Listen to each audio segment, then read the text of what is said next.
Hello, Divorced Women's Alliance. This is Alex. Today is Thursday. Happy Thursday. We're almost at the end of the week, and I just wanted to bring on my friend Louise, who I've worked with in the past and who's actually done wonders for how I kind of approach life and trauma and different things. So, Louise, welcome. How are you? I'm very well, thank you. Thank you for having me. Oh, my pleasure. My pleasure. So, why don't you start us off and just tell us a little bit about your story and what you do? Okay, so as we just discussed, as we're in the Divorced Women's Alliance, I want to start with divorce, which was a very long time ago now. So I just turned 50 last week, and I got divorced when I was 20, I think around about 29.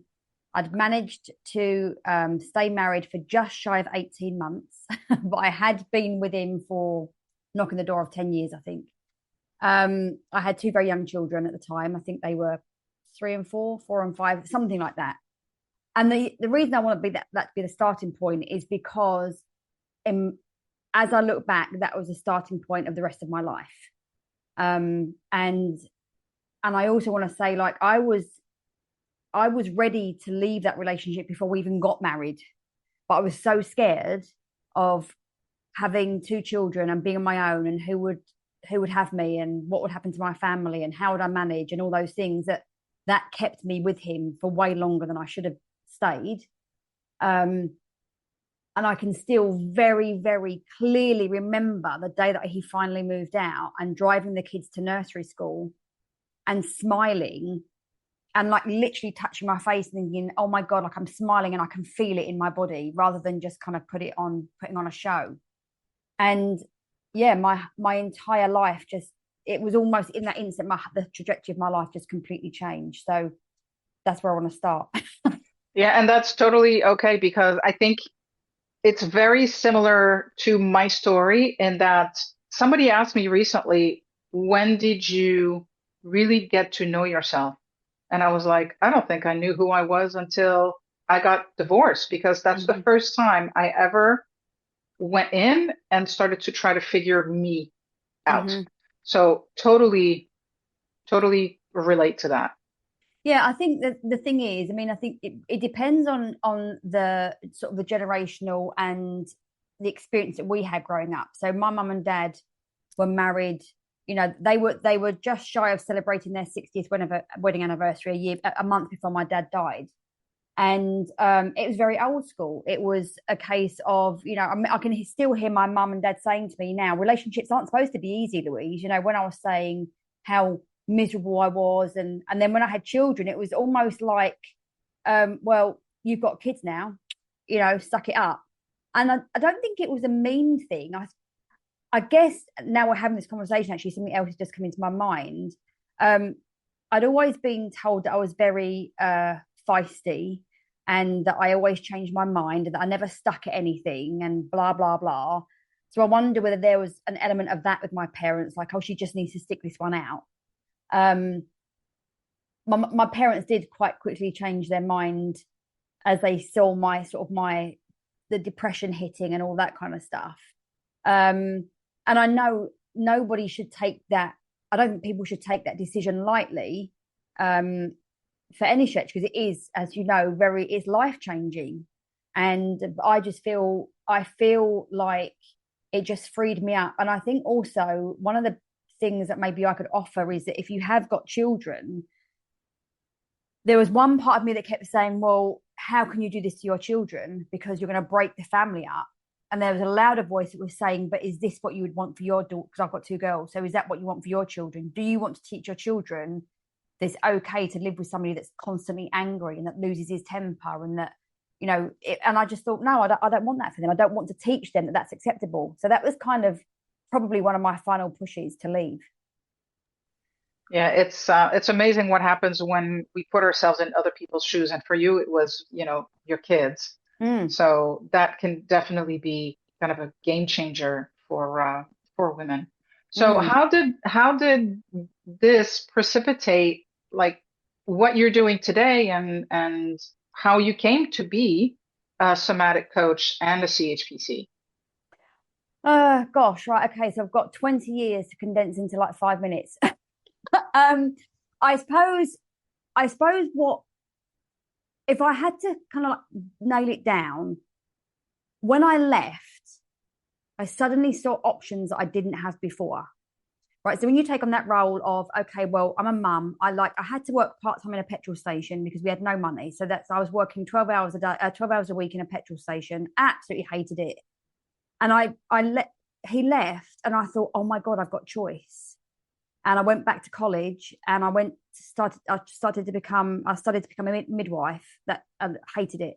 But anyway, so I left that. But it was the point that what do I want to do with my, so I'm going to just move around the sun.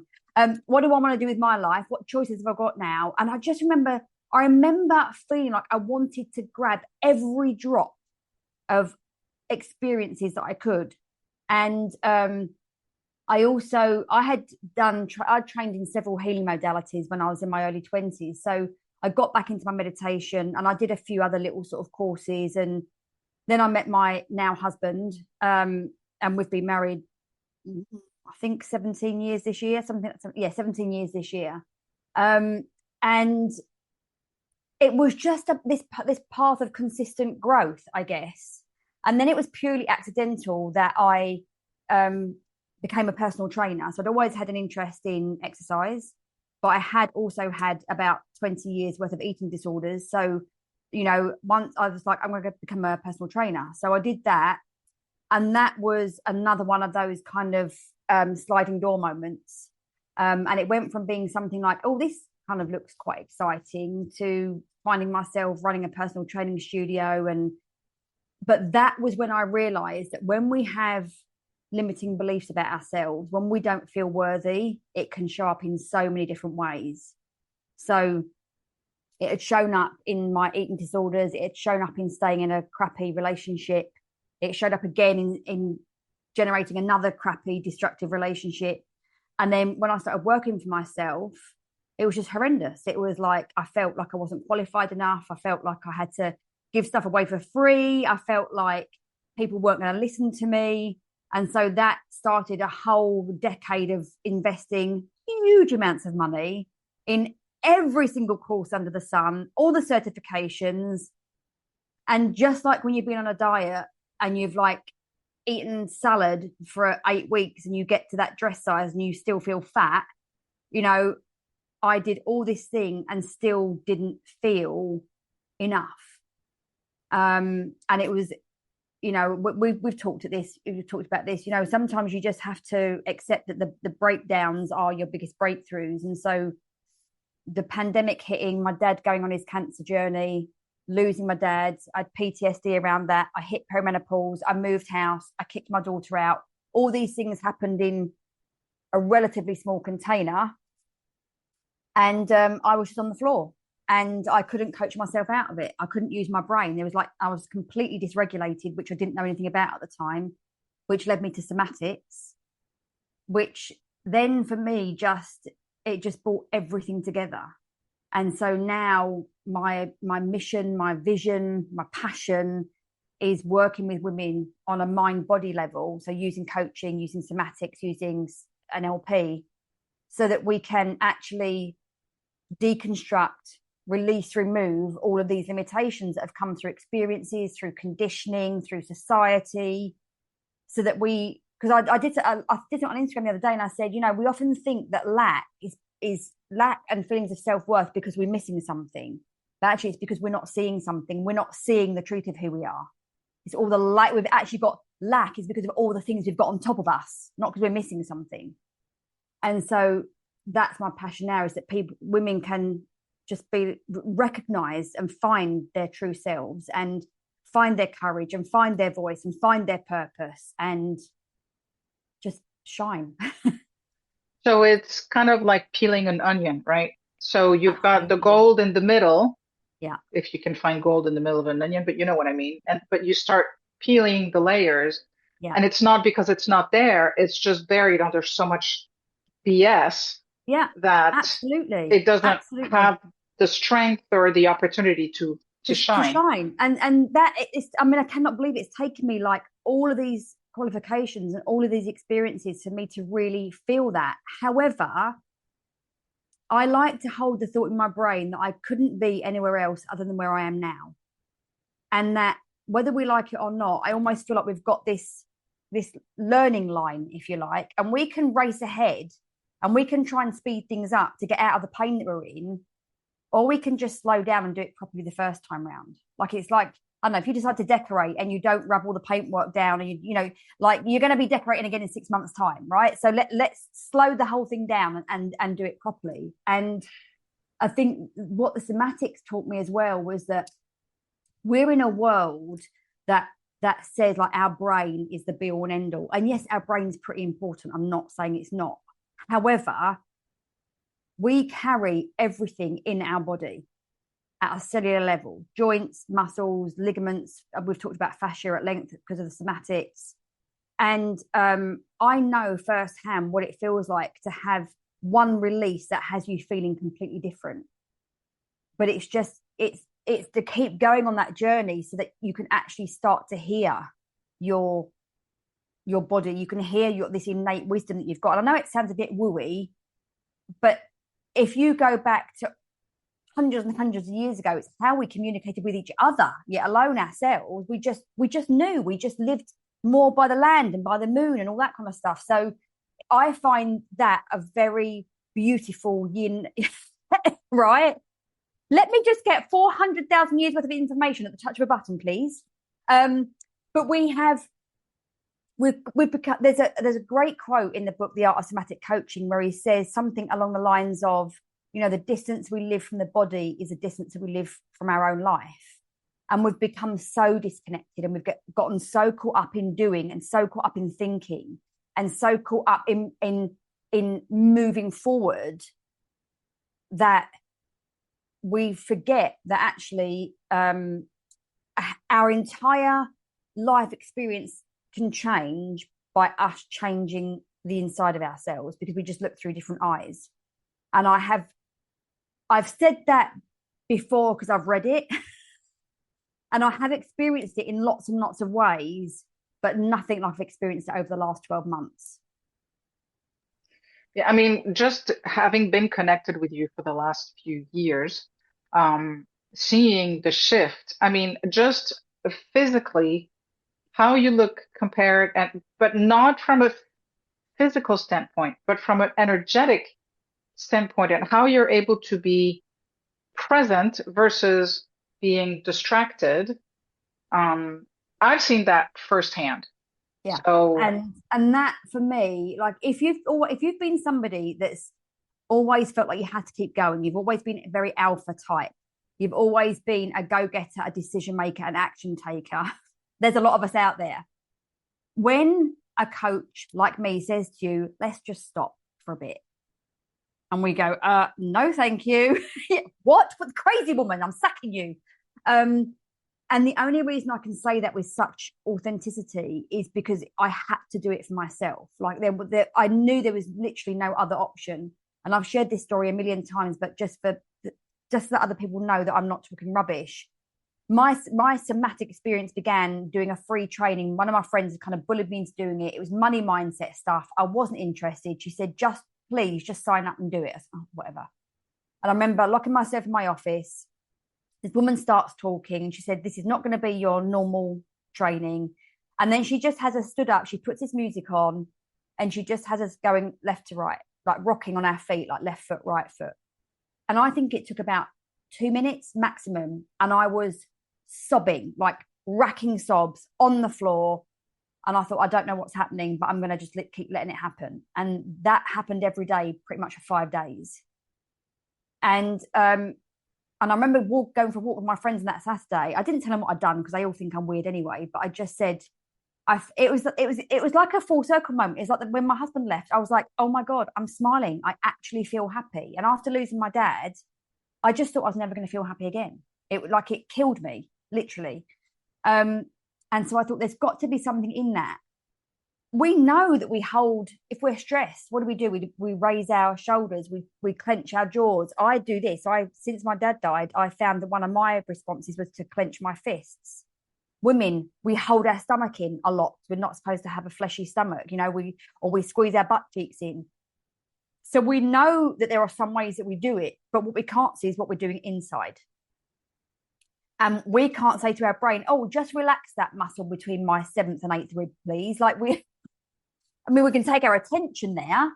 But I mean, I did a somatic practice yesterday and I had the biggest release. And it was, I was literally, you know, when they do the haka and they're like, oh. I was like, I don't know what's going on, but I'm going to just do that. There was nobody in my house. So it was fine. And I want to, for me, I've had so many opportunities these last few weeks to test that change in real time in circumstances that before now would have had me feeling completely inadequate. And I came out thinking, oh my God, I just nailed that from a completely grounded, peaceful place. And I'm so detached from the outcome, like I'm almost laid back. 50 years that's taken me to get there. So, and I would love to offer that to more women because I think we are extremely good at working hard. We're extremely good at beating ourselves up.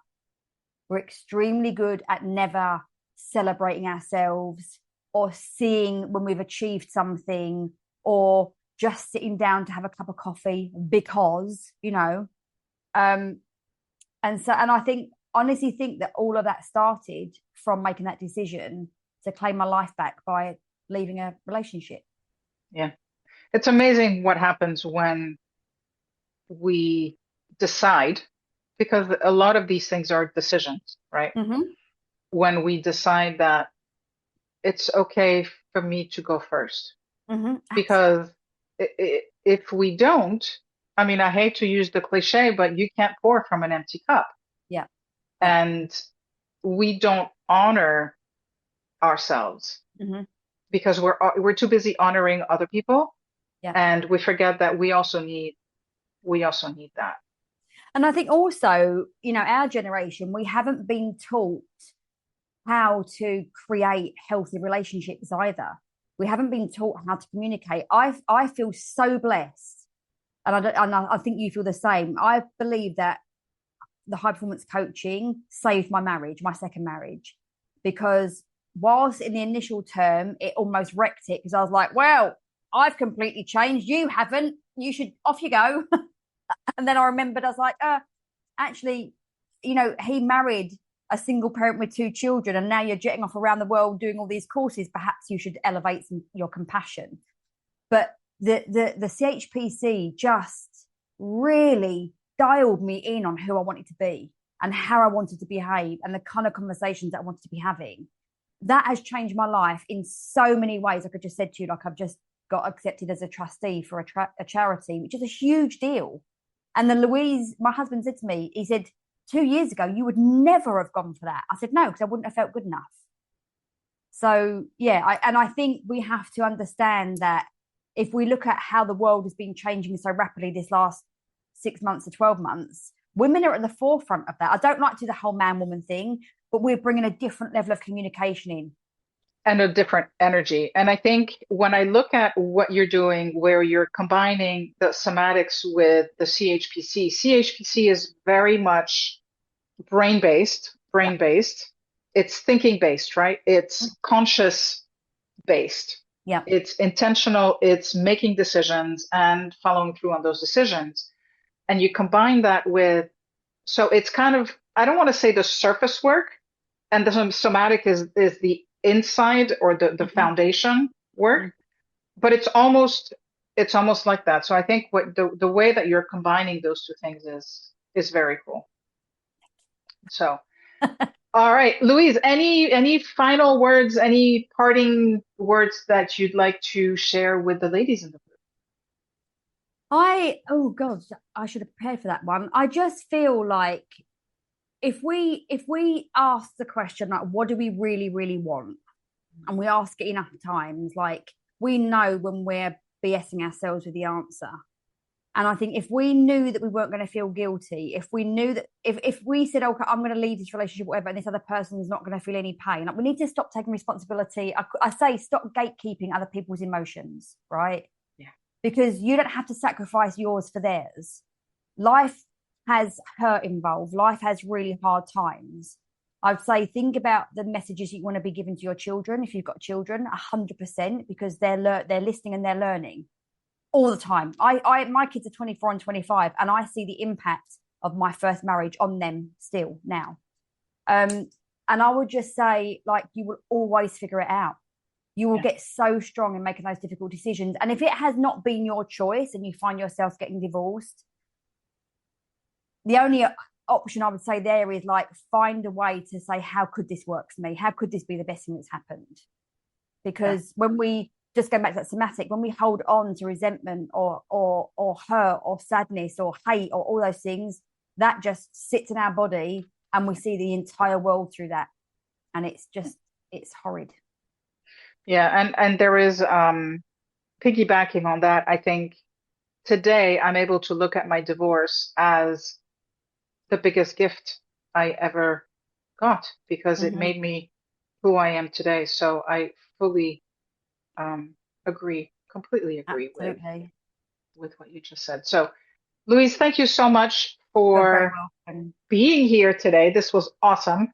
Ladies, if anything that Louise said really resonates with you, um, feel free to reach out to her. I'll throw her links in the comments. And Louise, if there's anything else you want to throw in the comments, feel free to do that.